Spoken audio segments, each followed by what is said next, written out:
barely won, so almost spot on there.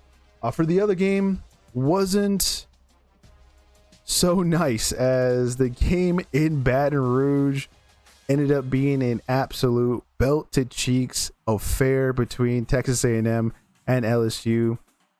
We saw backups there in the second half for both sides on the field, which means one who was at home got blown out. 49-25 was the end result here. Again, there in Baton Rouge, Texas A&M gets their first win in Death Valley for the first time since 1994. We talked about that being on the table and a very high possibility, as A&M was favored by 2.5 points, and they get the job done.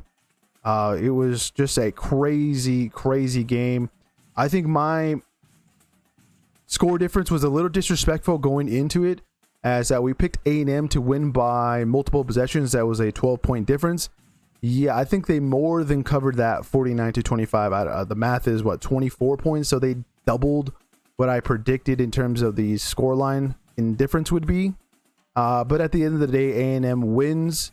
The big question we talked about going into this week for this game was, is LSU going to run the ball? Well, they didn't. They didn't even attempt to run the ball, because they ended up with only getting 60 yards with 27 attempts, averaging 2.2 yards per carry. Again, another week where they did not get the ball to one of their best players on offense, Caden Durham, who averaged 7.2 yards there in Baton Rouge against the Aggies, which, again, there's stats that we're seeing that it's just a head scratcher of like, okay, this guy's doing so well on the ground. Why aren't we trying to, get him more involved, find different ways?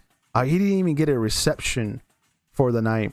Harlem Berry actually had the most yards rushing, 9 attempts for 59 yards, and that was 6.6 yards per carry. So it seemed like Texas A&M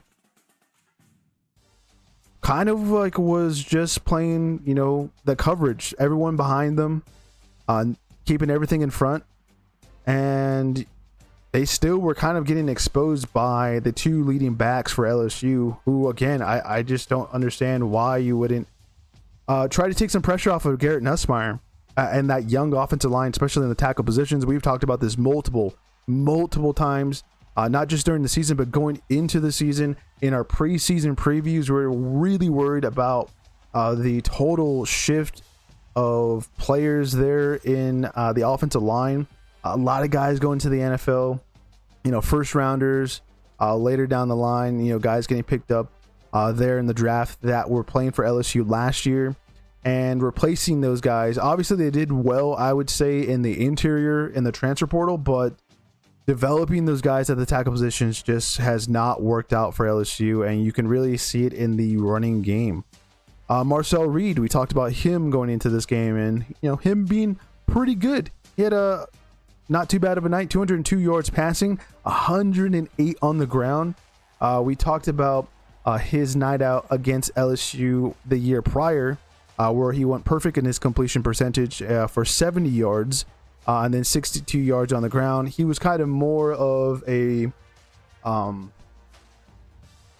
supporting role player last season when Connor Wegman was like in and out of that starting role. Marcel Reed would come in, and then Mike Elko would just switch it up if the Aggies were starting to slip there.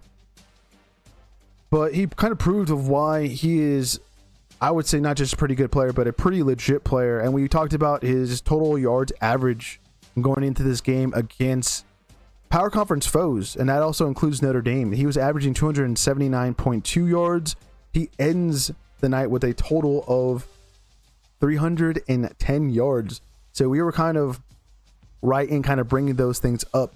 And then on top of that, he had 4 touchdowns. 4 touchdowns against LSU. 2 through the air, 2 on the ground. He was just absolutely lethal.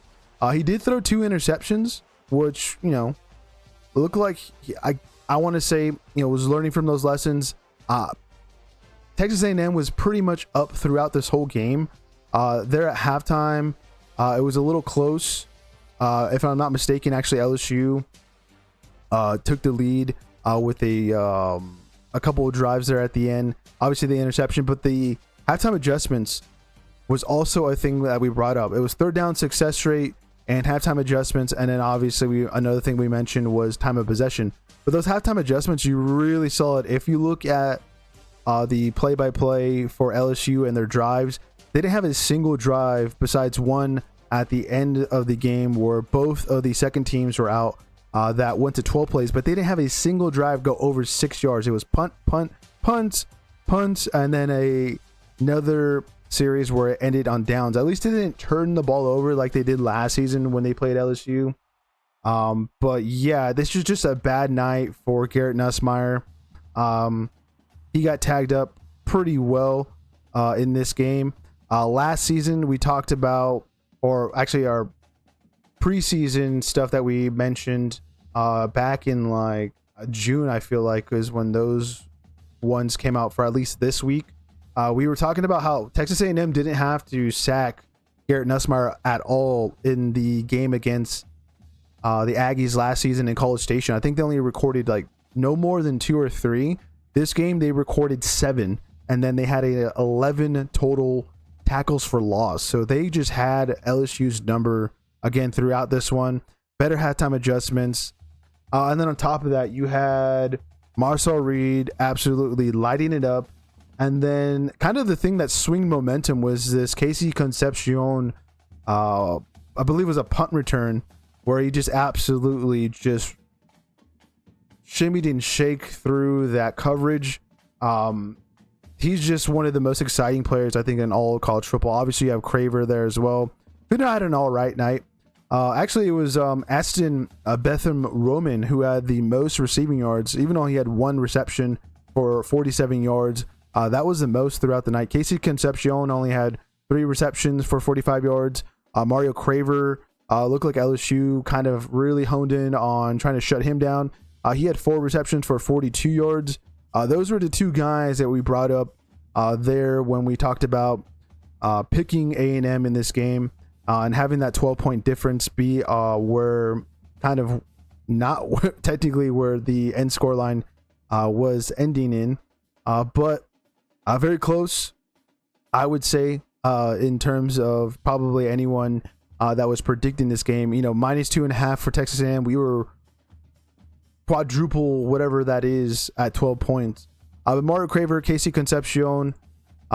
Concepcion came up big in special teams rather than in your usual offensive play.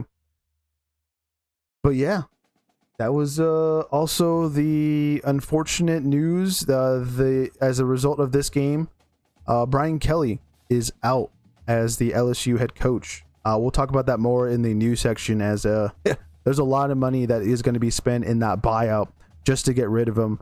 But this is also something that we brought up in the offseason, brought it up in our preseason extravaganza to start off the 2025 again campaign, and something that we've already echoed throughout the weeks is like, he doesn't look like he's going to be there for very much long. You hear some more inside stuff, especially coming from the bald man with the white shirt over that Pate State. He talked about how he earlier today when he did his show of how clocked out he was there at LSU, but it kind of makes sense. It was a lot of sloppy moves, I would say, especially last year and in the transfer portal, and kind of over relying on rankings rather than kind of dissecting the players and how they would actually work there in Baton Rouge. As there were some players that like transferred in last season and then they transferred immediately out, and then we kind of have like a nice influx of players. LSU had like the number 3 or at least top 5 transfer portal class. But it looks like not a lot of those moves really worked out at the end of the day, unfortunately. And this is why he's gone there in Baton Rouge. But yep, let us know what you thought of Texas A&M getting their first win in Death Valley for the first time since 1994. As we zoom out of our reviews of the 2 games we previewed during the week.